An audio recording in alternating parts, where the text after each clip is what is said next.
Talent হান্টিং করতে হয়, কিভাবে হিউম্যান রিসোর্স মানব সম্পদকে ব্যবহার করতে হয়। আসছিল আজানকে ভেঙ্গাইতে, আসছিল কেন? আজানকে ব্যঙ্গ করার জন্য, বিকৃত করার জন্য। আজানকে বিকৃত করতে যে ইসলামের সবচাইতে শ্রেষ্ঠ মসজিদের মুয়াজ্জিন হয়ে গেল। পড়েন সুবহানাল্লাহ। হযরত আবু মাহজুরা রাদিয়াল্লাহু তাআলা আনহু ওনার এই সুললিত কণ্ঠ ব্যবহার করে মসজিদুল হারামে এত সুন্দর করে আল্লাহু আকবার বলে আজান দিতেন, মানুষগুলোর, মুসল্লিগুলোর, মক্কাবাসীর হৃদয়কে তিনি বিগলিত করে দিতেন। মানুষের হৃদয়কে ঠান্ডা হয়ে যেত। শুধু এখানেই শেষ না আমার যশোরের ভাইয়েরা। বিশ্বনবী যখন সাইয়েদনা আবু মাহজুরা রাদিয়াল্লাহু তাআলা আনহুকে আজান শিখাচ্ছিলেন, বলেন তো বিশ্বনবীর হাতটা কোথায় ছিল? আবু মাহজুরার মাথার সামনে, এই চুলের উপরে ছিল। আবু মাহজুরা ওই স্মৃতিটাকে ধারণ করবার জন্য, ওই স্মৃতিকে বহন করার জন্য বিশ্বনবীর মোবারক হাত আবু মাহজুরার কপালের চুলের যেই জায়গায় লেগেছে, মৃত্যুর আগের দিন পর্যন্ত আবু মাহজুরা মাথার ওই চুলে কোনোদিন ছুরি আর কামার লাগায় নাই, সেখানে কেচি লাগায় নাই, চুলের মধ্যে খুর লাগায় নাই। আবু মাহজুরা ডান দিকের চুল কাটতো, বাম দিকের চুল কাটতো, পেছনের চুল কাটতো, সামনের চুল কাটতো না। আবু মাহজুরা রাদিয়াল্লাহু তাআলা আনহুর সামনের চুলগুলো বড় হতে হতে যখন এত বড় হয়ে যায়, তিনি চুলগুলো পেঁচিয়ে মাথার মধ্যে রাখতেন। তারপরে তিনি পাগড়ি পরতেন। সবাই জিজ্ঞেস করতো, আবু মাহজুরা এটা আবার কেমন স্টাইল? দেখতে তোমারে কি বিদঘুটে লাগে? কেমন অড লাগে? কেমন খারাপ দেখা যায়? মক্কায় এমন কোন মানুষ তো দেখি নাই, ডানে চুল কাটে, বায়ে চুল কাটে, পেছনে চুল কাটে, সামনে কাটে না। ওরে আবু মাহজুরা, কেমন দেখা যায় তোমারে? তুমি সামনের চুল কাটো না কেন? আবু মাহজুরা বলে, আমি হাঁটু গেড়ে পেয়ারা নবীর সামনে বসেছিলাম, আমার এই মাথার চুলের মধ্যে মুবারক হাত লাগিয়ে বিশ্বনবী নিজে আমাকে আজানের প্রতিটা বাক্য শিক্ষা দিয়েছেন। বিশ্বনবীর মোবারক হাত, পবিত্র হাত আমার মাথার চুলের যে জায়গায় লেগেছে, আমি চাই ওই চুলগুলা নিয়ে আমি আমার কবরের ভিতরে যাব। সাইয়েদনা আবু মাহজুরা রাদিয়াল্লাহু তাআলা আনহু ইন্তেকালের আগের পর্যন্ত মাথার সামনের চুলগুলা কাটে নাই। মাথার সামনের চুল তিনি কাটেন নাই। সুবহানাল্লাহি বিহামদি। কেমন ভালোবাসতেন বিশ্বনবী সাহাবীদেরকে, সাহাবারা কেমন ভালোবাসতেন বিশ্বনবীকে। সামনের চুলগুলো বড় হতে হতে এত বড় ছিল, পেঁচিয়ে রেখে পাগড়ি পরতেন, কাটতেন না। নবীর হাত লেগেছিল। সুবহানাল্লাহ পড়েন। তাহলে what is the lesson? Moral of the story কি? মোরাল অফ দ্য স্টোরি হচ্ছে, আসছিল আজানকে ব্যঙ্গ করার জন্য, বিকৃত করার জন্য, হয়ে গেল মসজিদুল হারামের মুয়াজ্জিন। দেখেন বিশ্বনবী একটা খারাপ সিচুয়েশনের মধ্যে থেকে কি ভালো জিনিস বের করে আনলেন। আমি যে শুরুতে বলেছি কিভাবে তিনি হিউম্যান রিসোর্সকে ডেভেলপ করেছেন, ম্যানেজ করেছেন। তিনি যে চৌকস ট্যালেন্ট হান্টার ছিল, দেখেন সবার মধ্যে থেকে এরে বাছাই করে মুয়াজ্জিন বানাই দিয়েছেন। সুবহানাল্লাহ পড়েন। তার মানে এই না সবাইরে ধরে ধরে উনি মুয়াজ্জিন বানাইছেন। যার যেই ট্যালেন্ট আছে তাকে ওই কাজে অ্যাসাইন করেছেন। যার যেই প্রতিভা আছে তার প্রতিভাকে ইসলামের কাজে লাগিয়েছেন। সুবহানাল্লাহ পড়েন। যায়েদ বিন সাবিত রাদিয়াল্লাহু তাআলা আনহু নাম শুনেছেন? যশোর কথা বেরোয় না। যদি জিজ্ঞাসা সালমান খানের নাম শুনছেন, সবাই হাত তুলবে, জি হুজুর শুনছি, মানে সব দেখা শেষ। সালমান খান, আমির খান, অমুক খান, সব খান মুখস্থ, কিন্তু যায়েদ বিন সাবিতের নাম মুখস্থ নাই মুসলমানদের। যে সাহাবী মাথার সামনের চুল কাটে নাই, মসজিদুল হারামের মুয়াজ্জিন বানাইছেন বিশ্বনবী, ওই সাহাবীর নাম কি? খায়া ফেলাইছে, স্লোগানের সাথে খায়া ফেলাইছে। আবু মাহজুরা। কি নাম? আবু মাহজুরা আল জুমাহি রাদিয়াল্লাহু তাআলা আনহু। এই নামটা আজকে নিয়ে যাইতে হবে যশোর। আবু মাহজুরা রাদিয়াল্লাহু তাআলা আনহু। দুই নম্বরে বলছিলাম যায়েদ বিন সাবিত রাদিয়াল্লাহু তাআলা আনহু। বিশ্বনবী দেখলেন মদিনার এই আনসারী সাহাবী হাইলি ট্যালেন্টেড, ইন্টেলেকচুয়াল, মেরিটোরিয়াস, জ্ঞানের প্রতি তার আকর্ষণ, মারাত্মক আকর্ষণ। বিশ্বনবী তাকে দায়িত্ব দিলেন, কোরআন যা নাজিল হয় তুমি লিখো, কাতিবুল ওহী বানায় দিলেন। সুবহানাল্লাহ। যায়েদ বিন সাবিতরে আবার আজান শিখান নাই, কারণ তার মধ্যে বিশ্বনবী প্রতিভা দেখেছেন, একাডেমিক প্রতিভা, বিশ্বনবীর একাডেমিক প্রজেক্টগুলো তিনি হ্যান্ডেল করতেন। যায়েদ বিন সাবিত ছিল বিশ্বনবীর ব্যক্তিগত সচিব। কি ছিল? ব্যক্তিগত সচিব, বোঝেন নাই? বিশ্বনবীর ব্যক্তিগত সচিব এবং দোভাষী। ইহুদিরা কিছু লিখে দিলে এটার অর্থ বিশ্বনবীরে বুঝায় দিতেন। আবার ইহুদিদের কাছে কিছু লিখতে হলে তিনি লিখে দিতেন। বিশ্বনবী একদিন বললেন, ইন্নী ওয়াল্লাহি মা আমানু ইয়াহুদা আলা কিতাব। ইহুদিরা যে চিঠি পাঠায় অর্থ তো বুঝি না, আরেক ইহুদি আইনে অর্থ করা লাগে। আবার ইহুদিদের কাছে কিছু লিখে পাঠাইতে চাইলে আমরা তো লিখতে পারি না, ইহুদিরে দিয়ে লেখা লাগে। ওরা যে পয়রা শোনায় লিখে দেয়, আমি ওদের বিশ্বাস করি না। আমার নিজের একজন লোক দরকার। বিশ্বনবী এই যায়েদ বিন সাবিতকে চুজ করলেন ল্যাঙ্গুয়েজের জন্য। উনি বললেন, যায়েদ, তোমার সফট স্কিলকে ডেভেলপ করতে হবে, তুমি হিব্রু ল্যাঙ্গুয়েজ শিখে ফেলো। যায়েদ বিন সাবিত বলল, বিশ্বনবীর মোটিভেশন আর ইন্সপিরেশন পেয়ে আমি 15 দিনে ইহুদিদের এই হিব্রু ল্যাঙ্গুয়েজ শিখে ফেললাম। শুধু শিখে ফেললাম না, হাত্তা হাদিকতু, even I became master in the language. এই ভাষা আমি পারদর্শী হয়ে গেলাম।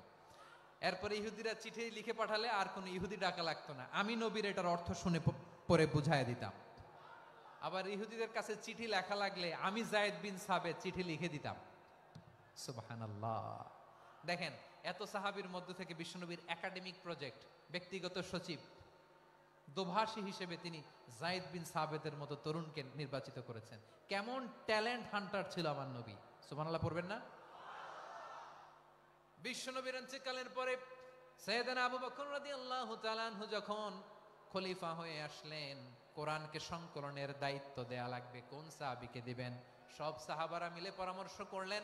সাইয়েদনা আবু বকর, ওমর সবাই মিলে এই বিশাল কোরআন সংকলনের গুরু দায়িত্ব বিশ্বনবীর ব্যক্তিগত সচিব, বিশ্বনবীর দোভাষী, বিশ্বনবীর সিলেক্ট করাই লোক যায়েদ ইবনে সাবিত রাদিয়াল্লাহু তাআলা আনহুকে দিয়েছে। কোরআনের কপি তো আজকে এখানে রাখে নাই। এই যে আজকের যে কোরআন পড়েন, এটা আগে এরকম ছিল না। কোরআন নাজিল হলে সাহাবারা চামড়ার, ওটের চামড়ায় লিখে ফেলতো, ওটের চ্যাপ্টা হাড্ডির মধ্যে লিখে ফেলতো, গাছের গুড়ির মধ্যে লিখে ফেলতো। বিভিন্ন জনের কাছে ছড়ানো ছিটানো ছিল। আবু বকর রাদিয়াল্লাহু তাআলা আনহু একসাথে করলেন, পরবর্তীতে উসমান রাদিয়াল্লাহু তাআলা আনহু একসাথে করলেন। 114 সূরার এখন এই মুসহাফ, এই কম্পাইলেশন, এই কপি আমরা পেয়েছি, যার হিউজ কন্ট্রিবিউশন ছিল। এই পুরো কোরআন কম্পাইলেশনের প্রজেক্ট ম্যানেজার ছিল যায়েদ বিন সাবিত রাদিয়াল্লাহু তাআলা। কোরআন কম্পাইলেশনের প্রজেক্ট ম্যানেজার। দেখেন, ওনারে মাথায় হাত দিয়ে আজান শিখায় নাই। সুবহানাল্লাহ কইবেন না? তাহলে প্রথম সাহাবী আবু মাহজুরাকে মুয়াজ্জিন বানাইলেন, যায়েদ বিন সাবিতকে ব্যক্তিগত সচিব আর দোভাষী বানালেন, মুসআব ইবনে উমাইর রাদিয়াল্লাহু তাআলা আনহুকে ইসলামের প্রথম অ্যাম্বাসেডর বানালেন। তাহলে তৃতীয় নাম্বার একজন সাহাবীর নাম বলছি, মুসআব ইবনে উমাইর। মুসআব কি নাম? নামটা কেমন লাগে? এই কয়েকজনের ভাল লাগে, বাকিদের ভাল লাগে না? ভাল লাগে? এই এই আর কয়েকটা মিনিট দেওয়া যাবে না আমাকে আল্লাহর রাস্তে? হ্যাঁ, ঠিক আছে। আমি তোমাদেরকে ভালোবাসা দেখাবো, দোয়া করব, যদি চুপ থাকো, একেবারে চুপ, কষ্ট সহ্য করো, বাকিরা যা সওয়াব পাবে তোমরা ডবল পাবা, যেহেতু কষ্ট বেশি, কিন্তু চুপ।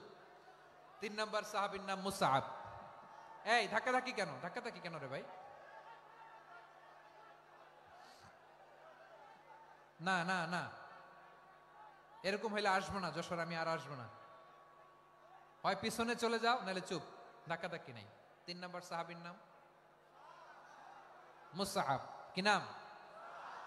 হি was the first ambassador in ইসলাম।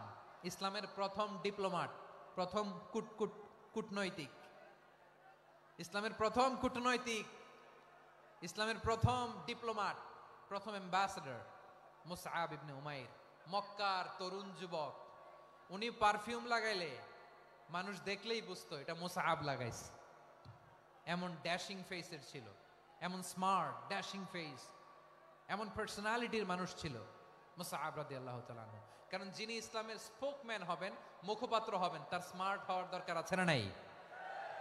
আকাবার প্রথম শপথ যখন হলো, তাদের সাথে বিষ্ণু ঈসা ইসলাম মদিনাতে একজন মুখপাত্র পাঠালেন, ডিপ্লোমাটকে পাঠালেন, অ্যাম্বাসেডর অফ ইসলাম, তিনি হচ্ছেন মুসআব ইবনে উমাইর। পড়েন সুবহানাল্লাহ। বিশ্বনবী দেখলেন সে অনেক স্মার্ট, তার ডেডিকেশন আছে, সিনসিয়ারিটি আছে, এবং মদিনায় যে আউস খাজরাজ গোত্রের নেতাদের সাথে ডিল করতে হবে, ইহুদিদের সাথে ডিল করতে হবে, ওখানে একজন পাক্কা জানু খেলোয়াড়ের দরকার আছে না নাই? মুসআব ইবনে উমাইর রাদিয়াল্লাহু তাআলা আনহু, ওনাকে বিষ্ণু ইসা ইসলাম চুজ করলেন। এবং বিষ্ণু ইসা ইসলামের এই চুজিংটা, এই সিলেকশনটা এত সুন্দর ছিল, তিনি মদিনাতে যে বিশ্বনবী আসার আগেই মদিনার জমিনকে তিনি উর্বর করে ফেলছেন। প্রতিটা ঘরে ঘরে কালিমার দাওয়াত তিনি পৌঁছায় দিচ্ছেন। জুমার বিধান নাজিল হয়েছে, কিন্তু মক্কায় পরিবেশ নাই জুমা পালনের। বিষ্ণু ইসা ইসলাম একজনকে দিয়ে খবর পাঠালেন, যাও মদিনায় মুসাবকে যে বলো, মুসাব তো আমার শিক্ষক, আমার স্পোকম্যান, মদিনাতে যেন তারা জুমা কায়েম করে। বিশ্বনবীর আগেই মুসাব মদিনার মুসলিমদেরকে নিয়ে মদিনায় প্রথম জুমা কায়েম করে ফেলছে। কোন সুবহানাল্লাহ। ডিপ্লোম্যাটদের কেমন হইতে হয়, অ্যাম্বাসেডারের কেমন হইতে হয়, মুসআব রাদিয়াল্লাহু তাআলা আনহুর কাছ থেকে শিখে নাও। মুসআব নামটা কেমন লাগে? যশোর যাদের সন্তান হবে, ছেলে সন্তান, আমার রাস্তায় পাইলে সবাই জিজ্ঞেস করে, হুজুর একটা নাম দেন, আমার ছেলে হবে। যশোরবাসীর জন্য আমি একটা নাম দিয়ে দিলাম, নাম রাখতে হবে মুসআব। কি নাম? নামটা যাদের ভাল লাগে, ছেলে সন্তান অনাগত আসবে, মনে চাইলে নাম রেখে দিবেন মুসআব রাদিয়াল্লাহু তাআলা আনহুর নামে মুসআব। তাহলে মুসআব রাদিয়াল্লাহু তাআলা আনহুকে বিশ্বনবী ল্যাঙ্গুয়েজ শিখান নাই, সফট স্কিল শিখান নাই। যায়েদ রাদিয়াল্লাহু তিনি হিব্রু ল্যাঙ্গুয়েজ শিখেছেন, সুরিয়ানি শিখেছেন, কিন্তু মুসআবকে তিনি বানিয়েছেন the spokesman of Islam, the first diplomat, the ambassador of ইসলাম।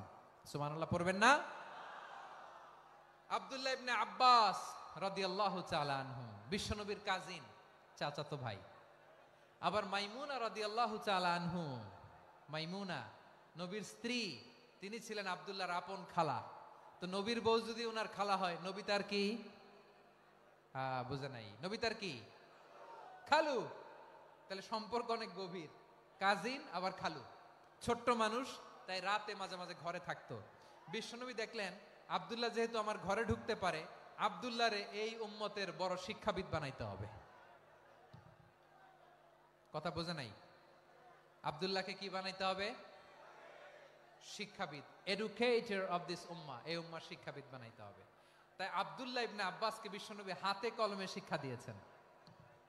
আহারে, আর এরপরে যে কি ভাষা আসবে তোমাদের জন্য আমার মুখ থেকে আমি নিজেও জানি না। 1 ঘন্টা যাবত ধাক্কা ধাক্কি মারামারি। তো আসতে বলছে কে তোমাকে? পেছনে চলে যাও, জায়গা না পেলে। পুরো প্রোগ্রামটাই নষ্ট করে দিল।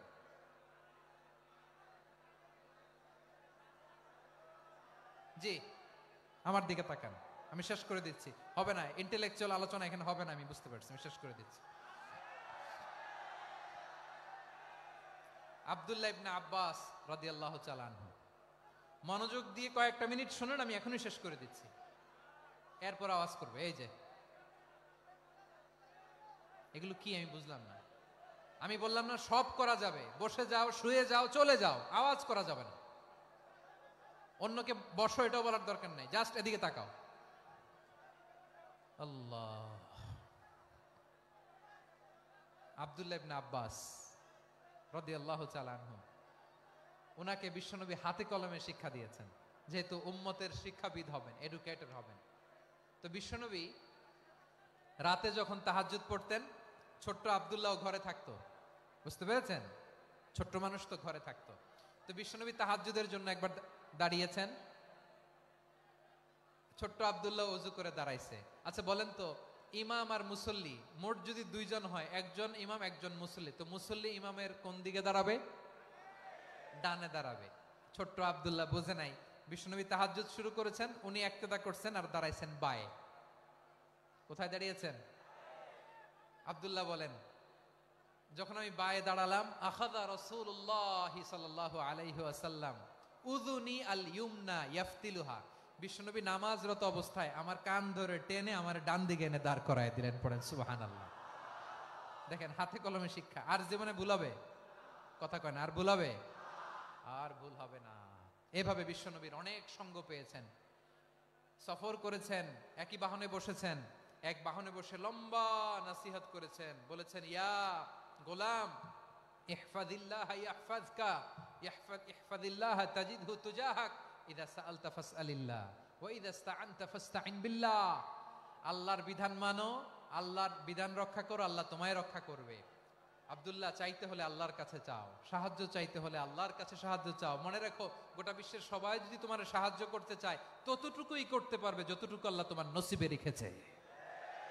গোটা বিশ্ব যদি তোমার বিরুদ্ধে ষড়যন্ত্রে দাঁড়িয়ে যায়, ক্ষতি ততটুকু করতে পারবে যতটুকু তোমার জন্য বরাদ্দ আছে। এর বাইরে কিছু করতে পারবে না। আওয়াজ করে বলেন ঠিক কিনা? এভাবে হাতে কলমে শিখিয়েছেন। বিশ্বনবীর সঙ্গ পেয়েছেন। উনাকে বিষ্ণু ইসলাম শিক্ষাবিদ, এডুকেটর অফ দিস উম্মাহ হিসেবে সিলেক্ট করেছেন, হাতে কলমে শিখিয়েছেন।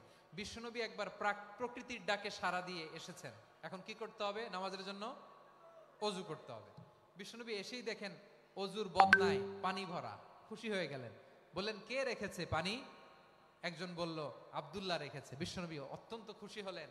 খুশি হয়ে একটা দোয়া করলেন, বললেন, আল্লাহুম্মা ফাক্কিহু ফিদ্দীন ওয়া আল্লিমহু তা'ওয়ীল। আল্লাহ, তুমি আব্দুল্লাহকে দ্বীনের বুঝ দিও আর কোরআনের তাফসীর শিক্ষা দিও।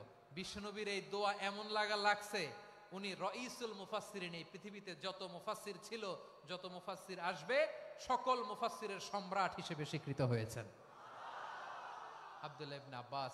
বিশ্বনবী ওনারে আজান শিখান নাই, বিশ্বনবী ওনারে ল্যাঙ্গুয়েজ শিখান নাই, বিশ্বনবী ওনারে অ্যাম্বাসেডর বানান নাই, হাতে কলমে শিক্ষা দিয়েছেন। ছোট্ট মানুষ, বিশ্বনবী ইন্তেকাল করলেন। আবু বকরের সময় গেল, ওমরে ফারুকের খেলাফত, তখনও তিনি তরুণ। ওমরে ফারুক রাদিয়াল্লাহু তাআলা আনহু ওনার ক্যাবিনেট মিনিস্ট্রির বৈঠকে এই আব্দুল্লাহ ইবনে আব্বাসকে পাশ দিয়ে বসায় রাখতেন। বয়স্ক সাহাবারা এটা পছন্দ করতো না। তারা বলতো, ঘটনা কি? আব্দুল্লাহর মতো ছেলে নাতি আমাদের আছে, এরা কেন রাখে ওমরে ফারুক? ওমরে ফারুক এটা টের পেলেন। তিনি বুঝতে পারলেন যে ক্যাবিনেট মেম্বাররা এটা পছন্দ করে না, ছোট্ট আব্দুল্লাহরা কেন রাখি, কেন যে রাখি, এটা একদিন বুঝাবো। একদিন মিটিং এ তিনি সবাইকে বললেন, ইদা জাআ নাসরুল্লাহি ওয়াল ফাতহ। এই আয়াত দ্বারা উদ্দেশ্য কি বলেন তো মুরব্বী সাহাবীরা? এক সাহাবী বলেন, এই সূরা দ্বারা উদ্দেশ্য, আল্লাহ বলেছেন আমাদেরকে বিভিন্ন ল্যান্ড, বিভিন্ন এলাকা বিজয় করতে হবে। ওমরে ফারুক বললেন, না, হয়নি। আরেকজন বললেন, বিজয় হওয়ার পর আমাদের বেশি বেশি আল্লাহর বরত্বের ঘোষণা দিতে হবে, এটা উদ্দেশ্য। ওমরে ফারুক বললেন, না, হয় নাই। যারা জিজ্ঞেস করেন কেউ পারে না। সব শেষে বিশ্বনবী ছোট্ট আব্দুল্লাহরে বলেন, আব্দুল্লাহ, ইদা জাআ নাসরুল্লাহি ওয়াল ফাতহ, এর দ্বারা উদ্দেশ্য কি বলো তো? ছোট্ট আব্দুল্লাহ বলেন, হুয়া আজালু রাসূলিল্লাহ। এই আয়াত দ্বারা বিশ্বনবীর বিদায়কে উদ্দেশ্য নেওয়া হয়েছে। ওমরে ফারুক বললেন, হাযা হুয়া, এটাই তো সঠিক উত্তর, এটাই সঠিক তাফসীর এই আয়াতের। কারণ ইদা জাআ নাসরুল্লাহি ওয়াল ফাতহ, যখন আল্লাহর সাহায্য আর বিজয় আসবে, ওয়া রাআইতান নাসা ইয়াদখুলুনা ফি দীনিল্লাহি আফওয়াজা, আপনি দেখবেন দলে দলে, ঢলে ঢলে, বানের পানির মতো মানুষ ইসলামের দিকে ঢুকতেছে। ইসলামের বিজয় হয়েছে। তো ইসলামের বিজয়ের মিশন নিয়ে নবী আসছে। বিজয়ী যখন হয়ে গেছে, এখন তো নবীর বিদায় হবে। জোরে বলেন ঠিক কিনা? কোন সাহাবী এই সূক্ষ্ম কথাটা ধরতে পারে নাই, ওই আব্দুল্লাহ ছাড়া। আব্দুল্লাহ যখন উত্তর দিছে, সব সাহাবীদের টনক নড়েছে। এরপর থেকে কোন ক্যাবিনেট মিটিং এ আর কোন সাহাবারা কোনো প্রশ্ন করে নাই। আওয়াজ করে পড়েন সুবহানাল্লাহ। বিশ্বনবী আব্দুল্লাহ ইবনে আব্বাসকে দ্য এডুকেটর অফ দ্য উম্মাহ, উম্মার শিক্ষাবিদ হিসেবে গ্রহণ করেছেন। আওয়াজ করে পড়তে হবে আল্লাহু আকবার। সাহাবীদের নামগুলো মনে থাকবে?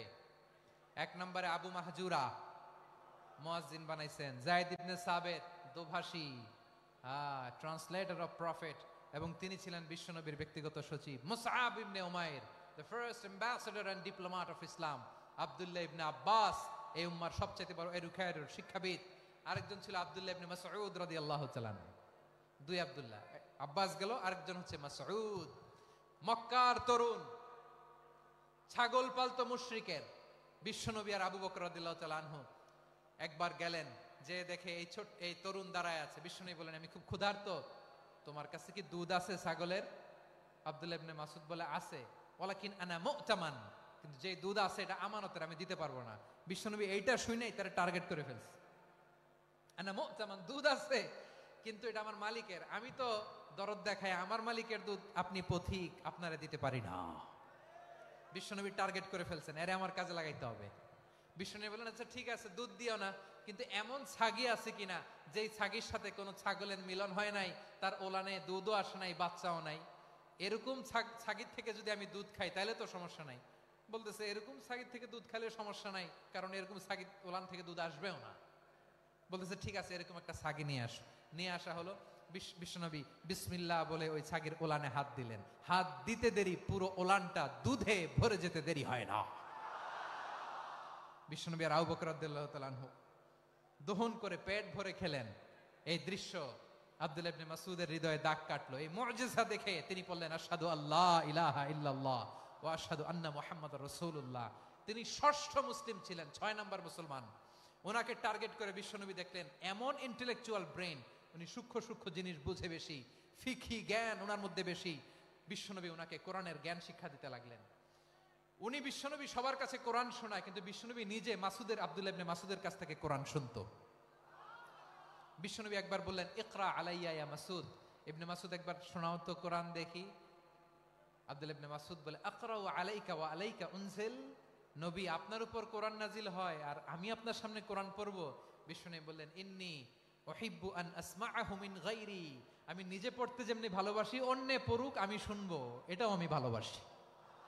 সূরা নিসা তিনি তেলাওয়াত করে শুনিয়েছেন। এমন সূক্ষ্ম সূক্ষ্ম বিষয় বিশ্বনবী উনাকে ধরিয়ে দিয়েছেন। উনি হয়ে গিয়েছেন, আব্দুল্লাহ ইবনে আব্বাস হয়েছেন রাইসুল মুফাসসিরিন, উনি হয়ে গিয়েছেন ফাকিহুল উম্মাহ। ওনার চাইতে বড় ফকি এই পৃথিবী আর দেখবে না। চিল্লায় বলেন সুবহানাল্লাহ। উনি বলতেন, ওয়াল্লাহি ওয়াল্লাহি ইল্লাযী লা ইলাহা গায়রু মা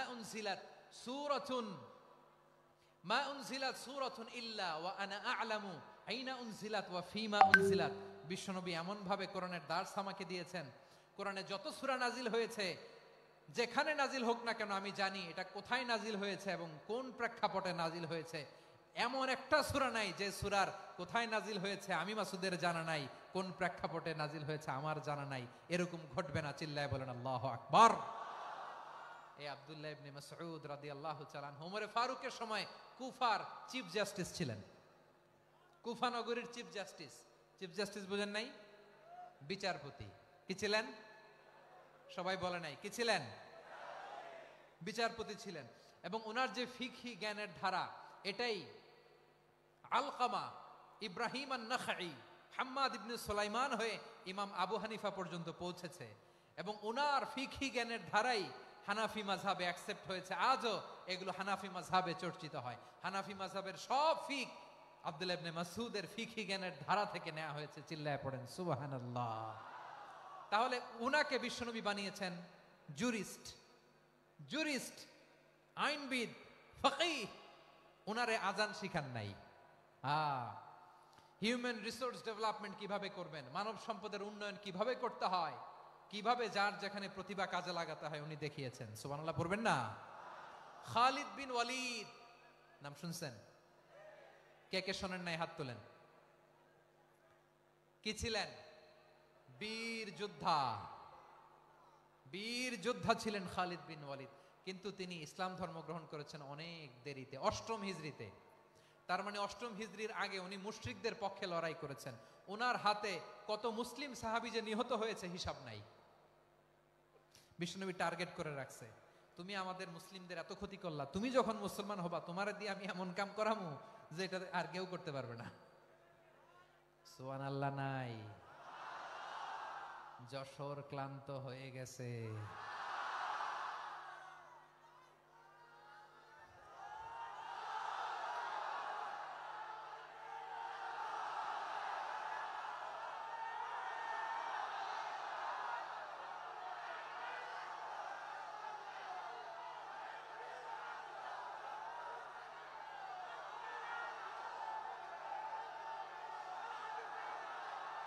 মাশাআল্লাহ। বসুন। খালিদ বিন ওয়ালিদ রাদিয়াল্লাহু তাআলা আনহু 8ম হিজরিতে মুসলিম হয়েছেন, মক্কা বিজয়ের আগে। তো মক্কা বিজয়ের আগে যখন মুসলিম হয়েছেন, এর আগে কি করছেন? কাফিরদের সাথে যুদ্ধ করেছেন। উনি উহুদের যুদ্ধে মুসলমানদের যে পরাজয় ভাব, কঠিন পরিস্থিতির মুখোমুখি উনার কারণে পেছন থেকে এমন আতর্কিত আক্রমণ করেছেন, মুসলমানদেরকে কচুকাটা করেছেন। 8ম হিজরিতে আল্লাহ তাআলা হেদায়েতের নূর দিয়ে ওনার হৃদয়টাকে উজালা করে দিলেন। লা ইলাহা এটা এমন বাণী যার হৃদয় একবার টাচ খাবে, এইটা থেকে সে আর পালিয়ে বেড়াতে পারে। ঝিনুকের ভেতর লুকিয়ে থাকে যেমন মতি, ঝিনুকের ভেতর লুকিয়ে থাকে যেমন মতি, কলমা শাহাদাতে আছে আল্লাহর জ্যোতি, কলমা শাহাদাতে আছে আল্লাহর জ্যোতি। ঠিক কিনা বলেন? মক্কা বিজয়ের আগে মুসলিম হলেন। হওয়ার পরেই বিশ্বনবীর টার্গেট ফুলফিল হলো। ওই যে টার্গেট করে রেখেছেন আর দোয়া করেছেন, খালিদ বিন ওয়ালিদ যদি মুসলিম হয় তাকে আমি মিলিটারি চিফ বানাবো। ওনাকে আজান শিখান নাই, ওনারে কান ধইরা নামাজের এই মাথা থেকে ওই মাথা আনান নাই, ফিকহি কোরআনের সূক্ষ্ম তাফসীর ওনারে শিখান নাই, অ্যাম্বাসেডর বানান নাই। বিষ্ণু ইসলাম উনাকে সামরিক অভিযানে প্রেরণ করেছেন। সামরিক অভিযানে তিনি প্রেরণ করেছেন। উনার জীবদ্দশায় উনার নেতৃত্বে যতগুলো যুদ্ধ হয়েছে একটা যুদ্ধেও তিনি পরাজয় বরণ করেন নাই। ওমরে ফারুকের সময়কালে তিনি চিফ অফ মুসলিম মিলিটারি মানে মুসলিম সেনাপতি হয়েছেন। যশোর আওয়াজ করো, ঠিক কিনা বলো? সেনাপতি, মুসলিম সেনাপতি। তাহলে কিভাবে হিউম্যান রিসোর্স ব্যবহার করতে হয় গোটা বিশ্ব আমার নবীর কাছ থেকে শিখে নাও। খালিদ বিন ওয়ালিদ, ওনাকে বিশ্বনবী একটা উপাধি দিয়েছেন। উপাধিটা হচ্ছে সাইফুল্লাহিল মাসলুল, আল্লাহর নাঙ্গা তরবারি, আল্লাহর খোলা তরবারি, দ্য ওপেন সোর্ড অফ আল্লাহ। খালিদ বিন ওয়ালিদ মুসলিম সেনাপতি। হাসান বিন সাবেত নাম শুনছেন? দেখি উনি কি ছিল বলেন। রাসূলের সভা কবি, কালচারাল হিজিমনিকে ডিফিট করার জন্য। উনি ভালো অস্ত্র চালানো জানতেন না, ওই কাজে উনি যেতেন না। ওনার ছিল কাব্য প্রতিভা। কাব্য প্রতিভা, কাফিররা কবিতা দিয়ে নবীকে গালি দিত। বিশ্বনবী বলতেন, ইয়া হাসান আজিব আন রাসূলিল্লাহ, তুমি নবীর হয়ে কাফেরদের এই কথাগুলোর জবাব দাও। বিশ্বনবীর একটা মিম্বার ছিল। বিশ্বনবীর মিম্বারের পাশাপাশি মসজিদে নববীতে এই হাসান বিন সাবেতের জন্য বিশ্বনবী একটা স্পেশাল মিম্বার বানিয়ে দিয়েছেন। এখান থেকে তুমি জবাব দাও। এবং বিশ্বনবী বলেছেন, আল্লাহুম্মা আইয়িদহু বিরূহিল কুদুস। আল্লাহ, হাসান আমার পক্ষে জবাব দেয়, তুমি জিব্রাইল মারফত তাকে সাহায্য পাঠায়া দিও। রাসূল সাল্লাল্লাহু আলাইহি ওয়াসাল্লামের সভা কবি, the poet of the prophet, নবীর কবি। উনি কবিতা দিয়ে এমন উচ্চাঙ্গের ভাষায় কবিতা দিয়ে তিনি জবাব দিতেন, কাফিরদের গা শিহরে যেত, তাদের হৃদয়ে আগুন ধরে যেত। তাহলে এরকম কবিরও দরকার আছে না নাই? এখন যাকে আল্লাহ দিছে কাব্য প্রতিভা, এরা যদি আপনি যুদ্ধের ময়দানে পাঠান হবে? যারে দিছে সুরেলা গলা, এরা যদি অ্যাম্বাসেডর বানান হবে না। হাসান বিন সাবেত ছিলেন বিষ্ণু ইসলামের কবি। হুযায়ফা ইবনুল ইয়ামান বিশ্বনবীর গোয়েন্দা বিভাগের প্রধান। কিসের প্রধান? হুযায়ফা ইবনুল ইয়ামান। ওনার ছিল ডিটেকটিভ মাইন্ড, ডিটেকটিভ মাইন্ড, গোয়েন্দা বিভাগের প্রধান। এবং উনি হচ্ছেন সাহিবু সিররি রাসূলিল্লাহ, রাসূল সাল্লাল্লাহু আলাইহি ওয়াসাল্লামের গোপন তথ্যের ধারক বাহক। নবীর যেই কথা কেউ জানে না, সব হুযায়ফার পেটের ভিতরে ছিল। সুবহানাল্লাহ পড়েন। মদিনার যত ইহুদি, ইহুদিদের একটা লিস্ট ছিল। এই লিস্ট শুধু দুইজন জানতো, বিশ্বনবী আর হুযায়ফা। সুবহানাল্লাহ পড়বেন না? তাহলে উনাকে কোন দায়িত্ব দিছে? কোন বিভাগ? যশোর আওয়াজ করো, কোন বিভাগ? গোয়েন্দা বিভাগের হেড ছিল। খন্দকের যুদ্ধে প্রচন্ড আজকের মতো শৈত্য প্রবাহ, মাটি খনন করতে করতে সাহাবীদের পেটে ক্ষুধা নাই, দাঁড়াইতে পারে না নামাজের জন্য, এত ক্লান্ত, ক্ষুধা ক্লান্ত।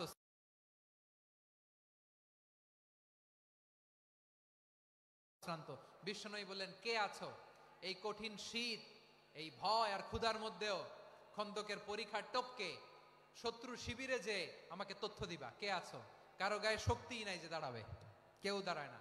বিশ্বনবী তখন নিজে হুযায়ফাকে ডাক দিলেন, হুযায়ফা, যে আমাকে আজকে শত্রু শিবিরের তথ্য এনে দিবে সে জান্নাতে আমার মোরাফাকা, আমার সঙ্গী হবে।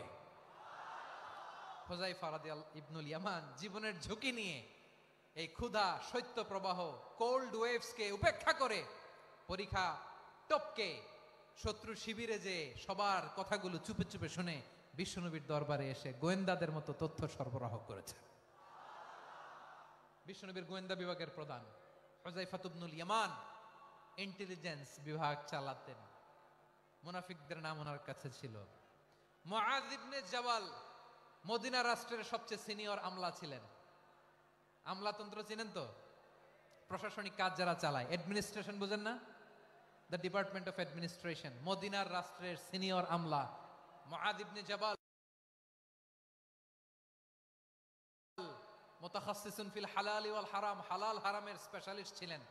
বিশ্বনবী উনাকে ইয়ামানের গভর্নর করে পাঠাইছেন। বলেছেন ইন্নাকা তা'তি কওমান আহলা কিতাব, এমন গোষ্ঠীর কাছে যাবা এরা ইহুদি নাসারা, আগে শাহাদা পড়লে এরপরে নামাজের দাওয়াত দিও, নামাজ পড়লে যাকাতের দাওয়াত দিও। গভর্নরের অ্যাটিটিউড যেমন থাকে তেমন অ্যাটিটিউড ধরে রেখো। সুবহানাল্লাহ পড়েন। তাহলে মুআজ ইবনে জাবালকে দিয়ে বিশ্বনবী কবিতা লেখায় নাই, চিঠি লেখায় নাই, আজান দেওয়ায় নাই। সুবহানাল্লাহ পড়বেন না? সব শেষ সাহাবী বলি আবু হুরায়রা রাদিয়াল্লাহু তাআলা আনহু, নাম শুনছেন? বিড়ালের বাবা। কি করতেন? খালি হাদিস মুখস্থ করতেন।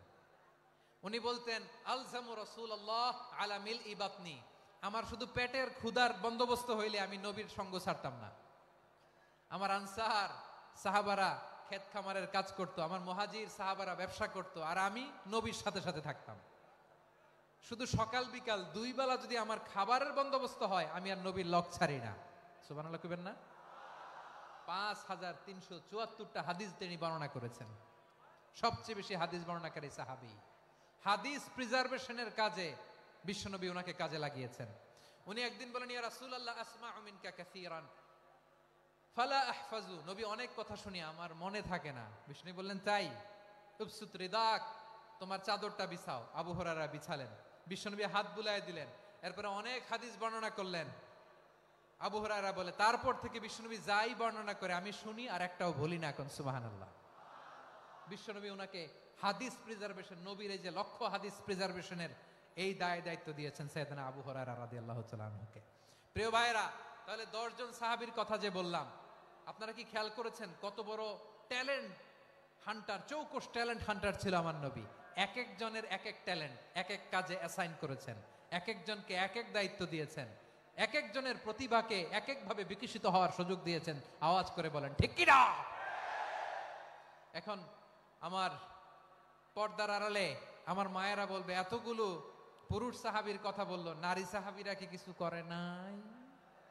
হ্যাঁ, একজন নারী সাহাবীর কথা বলে মোনাজাত হবে, দোয়া ছাড়া কেউ যাব না।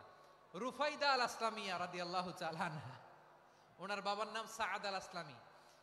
বিশ্বনবী কি খেয়াল করলেন দেখেন, সাআদ ছিল মদিনার বড় ডাক্তার। এই নারী সাহাবী রুফাইদা বাবার কাছ থেকে চিকিৎসা বিদ্যা শিখেছেন। যখন শিখছে বিশ্বনবী দেখলেন আমার তো প্রতি সপ্তাহে সপ্তাহে যুদ্ধে আহত সাহাবীদের সেবা দিবে কে?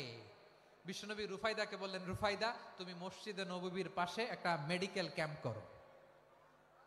এই যে সাকিনা আদ্দিন মেডিকেলের আমার ছাত্রী বন্ধুরা শুনে রাখো, তোমাদের আইকন হচ্ছে এই রুফাইদা আল আসলামিয়া। বিশ্বনবীর ডিরেকশন অনুযায়ী তিনি মসজিদে নববীর পাশে একটা মেডিকেল ক্যাম্প করলেন এবং আহত সাহাবাদের চিকিৎসা উনি ওনার টিম নিয়ে দিতেন। বিশ্বনবীর পরামর্শে উনি আনসারি এবং মুহাজির মহিলা সাহাবীদেরকে নিয়ে একটা স্পেশাল মেডিকেল টিম গঠন করলেন। খায়বার যুদ্ধে 7ম হিজরিতে যখন বিশ্বনবী যায়, উনি ওনার টিম নিয়ে আসলেন, বললেন ইয়া রাসূলুল্লাহ আমরা তো তলোয়ার চালাতে পারি না, আমরা তো তীর মারতে পারি না, আপনি যদি অনুমতি দেন খায়বার অভিযানে আমি আমার টিম নিয়ে মেডিকেল টিমের সেবাটা সার্ভিসটা দিতে চাই। পড়েন সুবহানাল্লাহ। বিশ্বনবী অনুমতি দিলেন, যোদ্ধা সাহাবীদের সাথে রুফাইদা আল আসলামিয়া উনিও মেডিকেল টিম নিয়ে অগ্রসর হলেন।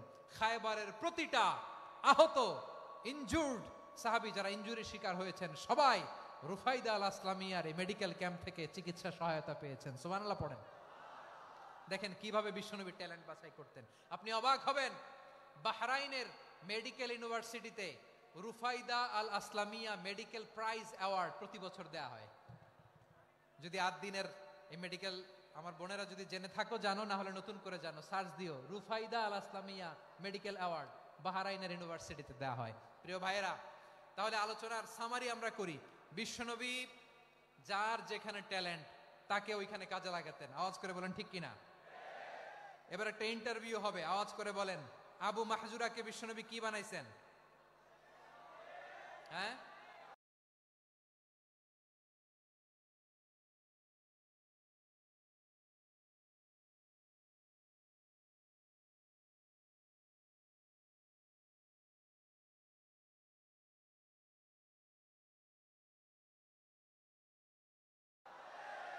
ভুলে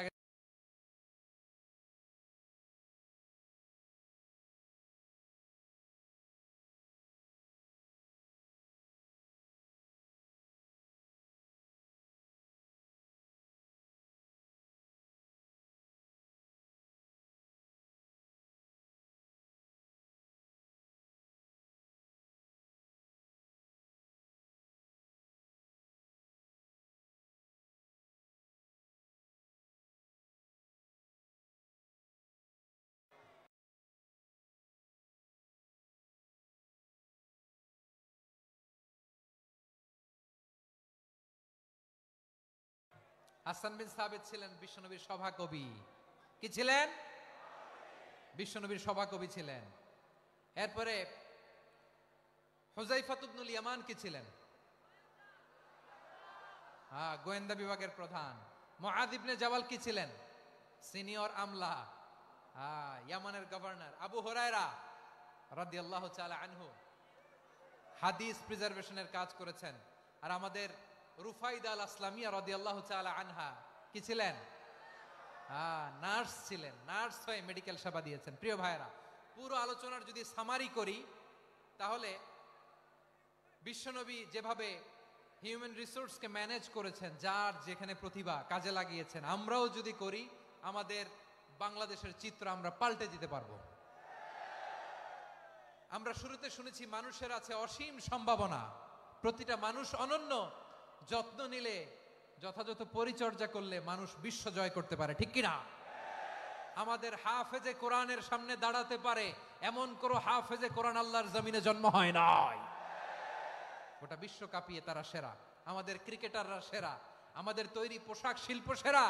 এরকম অনেক অনেক সেরা জিনিস আছে, আমরা এগুলোরে নার্চারিং করতে পারি নাই, পরিচর্যা করতে পারি নাই, সঠিক তারবিয়াতের অভাব।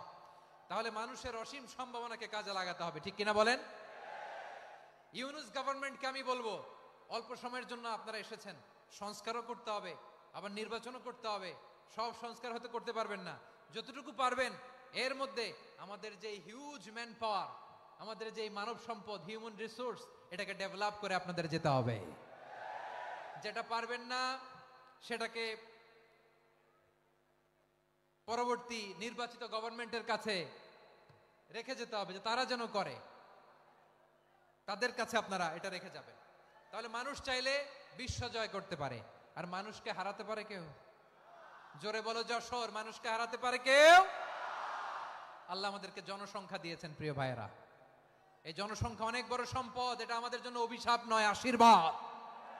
আমাদের জনসংখ্যাকে যদি আমরা জনশক্তিতে রূপান্তর করতে পারি, আজকে বাংলাদেশ যে অবস্থানে দাঁড়িয়ে আছে, বাংলাদেশ তার 20 গুণ উন্নতির শিখরে চলে যাবে। চিল্লায় বলো ঠিক কিনা? আমাদের শ্রমিক ভাইয়েরা বাইরে কাজ করে, আমাদের শ্রমজীবী ভাইয়েরা, প্রবাসীরা, তাদের ব্যাপারে গুরুত্ব দিতে হবে। আমাদের শ্রমের দাম সবচেয়ে কম, সবচেয়ে কম। তারা এম্বাসিতে গুরুত্ব পায় না, এয়ারপোর্টে গুরুত্ব পায় না। এই সরকার অবশ্য তাদেরকে অনেক গুরুত্ব দিচ্ছে। আমাদের অদক্ষ শ্রমিককে যখন আমরা দুবাই পাঠাই, অল্প বেতন পায়, কিন্তু ইন্ডিয়ানরা দক্ষ শ্রমিক পাঠাইলে তার 3 গুণ বেতন পায়। আমরা আমাদের শ্রমিকদেরকে অদক্ষ ভাবে আর পাঠাতে চাই না, দক্ষ শ্রমিক পাঠিয়ে আমরা রেমিটেন্সের বন্যা বইয়ে দেব। আমাদের শ্রমিকদের পাঠানো রেমিটেন্সের টাকায় সচল থাকে আমার দেশের অর্থনীতির চাকা। তাদেরকে সবচেয়ে গুরুত্ব দিতে হবে। আমরা পেয়েছি ফ্রিডম ফাইটার, মুক্তিযোদ্ধা, আর আমার প্রবাসী ভাইরা হচ্ছে রেমিটেন্স ফাইটার। জোরে বলো ঠিক কিনা? তাহলে আমাদের এই জনশক্তিকে জনসম্পদে ট্রান্সফর্ম করতে হবে, ঠিক কিনা বলেন? সরকার জনগণকে এভাবে পলিশ করতে হবে। মা বাবারা ছেলে মেয়েদের মধ্যে কার কোন যোগ্যতা তাকে ওইভাবে কাজে লাগাতে হবে। সবার এ প্লাস পাওয়ার কোনো দরকার নাই। আমাদের দেশে একটা টেন্ডেন্সি আছে, পরীক্ষায় এ প্লাস না পাইলে কই তুই কি করলি, পাশের বাড়ির ছেলে এ প্লাস পাইছে, যা ওর পা ধোয়া পানি খা। কি খা? তা আমি ভাবছি যে পা ধোয়া, এ প্লাস পাওয়া ছেলেদের পা ধোয়া পানির একটা পানির ব্র্যান্ড বানাইতে হবে, এরকম লেখা থাকবে এ প্লাস পাওয়া ছেলেদের পা ধোয়া পানি। খাওয়া নাই, এগুলার খাওয়া নাই। ওরে আল্লাহ এ প্লাস পাওয়ার জন্য বানাইছে, আর আপনার ছেলেকে এই এ প্লাস গুলারে নিয়ন্ত্রণ করার জন্য আল্লাহ বানাইছে। ওকে দিয়ে আল্লাহ কি করবে আপনি জানেনই না। একটা এ প্লাস, একটা এ গ্রেড একটা মানুষের জীবনকে ঠিক করে দিতে পারে না। আপনার ছেলেকে আল্লাহ অন্যদিকে যোগ্যতা দিয়েছে, ওদের মনোবল ভাঙবেন না, খবরদার, খবরদার। ছেলে মেয়েদের মনোবল ভাঙবেন না। যাকে দিয়ে যেটা হবে তাকে দিয়ে সেটা করতে হবে, তার প্রতিভাকে সেভাবে কাজে লাগাতে হবে। তাহলে বাংলাদেশ, আমাদের এই জনসংখ্যা জনসম্পদে রূপান্তরিত হবে। আমাদের সরকারের তত্ত্বাবধানে আমাদের 18 কোটি জনগণ দক্ষ জনশক্তিতে রূপান্তরিত হোক, আমরা চাই কি চাই না? আমরা ভালো মানুষ, শ্রেষ্ঠ মানুষ হতে চাই কি চাই না? ওই জাপানিজদের মতো সৎ, ওই ইউরোপিয়ানদের মতো কালচার, আমাদেরকে আল্লাহ তাআলা কোরআন সুন্নাহ অনেক কিছু দিয়েছেন। যেহেতু বর্তমানে আমরা দেখছি তারা সৎ, তাদের মধ্যে ভ্যালু আছে, সেগুলো আমাদের মধ্যে আনার দরকার আছে না নাই? আর ইসলাম দিয়ে আমাদের জীবনকে সাজাতে হবে, ইসলাম দিয়ে আমার পরিবারকে সাজাতে হবে। ইসলাম থেকে, কোরআন থেকে প্রেসক্রিপশন না নিলে জীবন সুন্দর হবে না। কোরআন থেকে প্রেসক্রিপশন না নিলে সমাজ সুন্দর হবে না।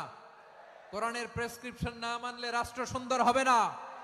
কোরআনের প্রেসক্রিপশন অ্যাপ্লাই না করলে শুধু দুর্নীতি দমন কমিশন দিয়ে দুর্নীতি বন্ধ করা যাবে না। এজন্য কোরআনের আইন আমরা চাই কি চাই না? প্রিয় ভাইয়েরা, হিউম্যান রিসোর্স ডেভেলপমেন্ট, মানব সম্পদের উন্নয়ন, আমাদের সরকার যেন এদিকে নজর দেয়। আমরা যেন এই ব্যাপারে যত্নবান হয়ে উঠি। যাকে আল্লাহ যে যোগ্যতা দিয়েছে, এই যোগ্যতা দিয়ে আমরা যেন ইসলামের জন্য, দেশের জন্য কাজ করি। আমরা যেন আমাদের স্কিল ডেভেলপ করি, আমাদের পটেনশিয়ালকে ডেভেলপ করি। মোরালিটি, ভ্যালিউজ নিয়ে শায়েখ আহমদুল্লাহ আলোচনা করেছেন, এগুলো দিয়ে যেন আমরা আমাদেরকে সাজাই। আল্লাহ তাআলা আমাদের দেশকে তুমি নিরাপদ করো, আমরা পড়ি আমিন। আল্লাহ আমার 18 কোটি জনগণকে তুমি জনশক্তিতে রূপান্তরিত করো, আমিন। আল্লাহ আমরা হাতে হাত রেখে, কাঁধে কাঁধ মিলিয়ে, ভাইয়ে ভাইয়ে যেন এই দেশকে গড়তে পারি, আল্লাহ তুমি তৌফিক দান করো, আমরা পড়ি আমিন। আমার প্রিয় মহিউদ্দিন ভাই বলেছেন, হুজুর এমন একটা ঘোষণাপত্র দিয়ে যাবেন আজকের এই ঐতিহাসিক যশোরের প্রোগ্রামে, যেটা গোটা বাংলাদেশে মানুষ এটার উপর আমল করে। আমি যে কথাটা বলেছি এটাই, আসুন আমরা আমাদের জনসংখ্যাকে জনসম্পদে ট্রান্সফর্ম করি। আমাদের জনসংখ্যাকে আমরা যেন জনশক্তিতে রূপান্তরিত করি। জনসংখ্যাকে ট্রান্সফর্ম করে জনশক্তি দিয়ে আমরা যেন আগামীর বাংলাদেশ, স্বাধীন বাংলাদেশ 2.0 কে গড়ে তুলি। আল্লাহ তাআলা আমাদের সবাইকে কথাগুলো বোঝার, আমল করার তৌফিক দান করুন। এই জেনজি, ক্ষমা করে দিও আমাকে, অনেক ধমক দিছি, বকা দিছি। আল্লাহ তোমাদেরকে করুক, কবুল করুক, যশোরবাসীকে কবুল করুক, আদ দিনকে কবুল করুক, এই মেডিকেল কলেজকে কবুল করুক, ইসলামের জন্য বাদ ভাঙা এই জোয়ার এবং উচ্ছ্বাসকে আল্লাহ তাআলা কবুল করুক। হাদা মা ইনদি ওয়াল ইলমু ইনদাল্লাহ আলাইহি তাওয়াক্কালতু ওয়া ইলাইহি উনীব। সুবহানাকাল্লাহুম্মা ওয়া বিহামদিকা আশহাদু আল লা ইলাহা ইল্লা আনতা আস্তাগফিরুকা ওয়া আতুবু ইলাইক। আল্লাহুম্মা আমিন। রব্বানা ظلمنا أنفسنا وإن لم تغفر لنا وترحمنا لنكونن من الخاسرين. ربنا آتنا في الدنيا حسنة وفي الآخرة حسنة وقنا عذاب النار. ও বিশাল আকাশের মালিক, বিশাল জমিনের মালিক, তোমার আকাশ বাতাসের তুলনায় আমাদের হাত দুইটা বড় ছোট্ট রে আল্লাহ। ছোট দুটি হাত পেতে বুক ভরা আশা নিয়ে তোমার শাহী দরবারে চেয়ে রইলাম। আমাদের জিন্দেগির গুনাহ খাতা তুমি মাফ করে দাও। আমাদের আব্বা আম্মা, দাদা দাদি, আত্মীয় স্বজন সবার গুনাহ খাতা তুমি মাফ করে দাও। আমাদের যত আত্মীয় স্বজন কবরের বাসিন্দা, প্রত্যেকের কবরটারে তুমি কোরআনের নূর দিয়ে মুনাওয়ার করে দাও। আল্লাহ আজকের এই যশোরের প্রোগ্রামকে তুমি কবুল আর মঞ্জুর করে দাও। সূরা বনী ইসরাঈলের 70 নম্বর আয়াতের আলোকে জনসংখ্যাকে কিভাবে জনশক্তি, জনসম্পদে রূপান্তরিত করা যায়, সিরাতের লেন্সে, সিরাত থেকে আমরা শুনলাম, যা কিছু শুনলাম আমল করার তৌফিক দাও রব্বুল আলামিন। আমার বাংলাদেশকে সোনার বাংলাদেশ হিসেবে কবুল করে নাও। আজকের প্রোগ্রামে যারা জয়েন করলো তাদেরকে তুমি কবুল করে নাও রব্বুল আলামিন। লক্ষ লক্ষ নারী পুরুষ যশোরের এই ঐতিহাসিক তাফসীর প্রোগ্রামের মাহফিলে জয়েন করেছে, আল্লাহ যেভাবে সহি সালামতে আজকে মাহফিলে জয়েন করলো,